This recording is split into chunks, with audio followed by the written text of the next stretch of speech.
સંબંધે અમે એક જાણીતી વાત છે કે પૂર્ણાનંદ સ્વામીની વાત છે. પૂર્ણાનંદ સ્વામી આ બધા દંત સંતોના જે દૃષ્ટાંતો છે ને એ બધા આપણા માટે છે.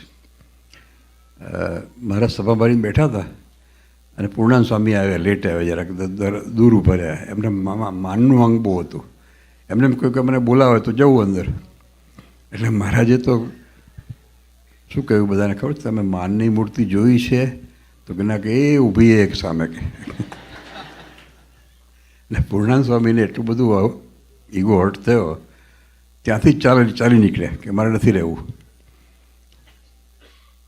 એમના શિષ્યો જે હતા ને એ પણ પાછા ચાલ્યા.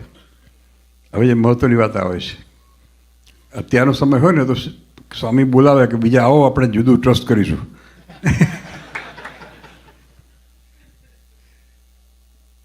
પૂર્ણાનંદ સ્વામી શું કીધું ખબર છે? મારી પાછળ શું કામ આવો છો? મારી પાસે કલ્યાણ નથી, કલ્યાણ તો ત્યાં છે કે.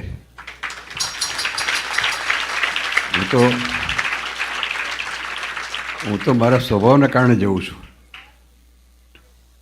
ગયા પછી એમનો અંતકાળ જ્યારે આવ્યો ને ત્યારે મહારાજે સંતોને તેડવા મોકલ્યા એમને ધામમાં લઈ જવા માટે. તે વખતે સ્વામીએ કહ્યું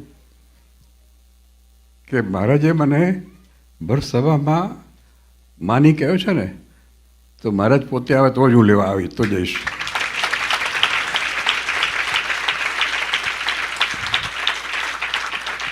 અને મહારાજને આવવું પડ્યું મહારાજને. તો આપણે એવી દૃઢતા રાખવાની છે કે મહારાજ સ્વયં આપણને અંતકાળે તેડવા આવે.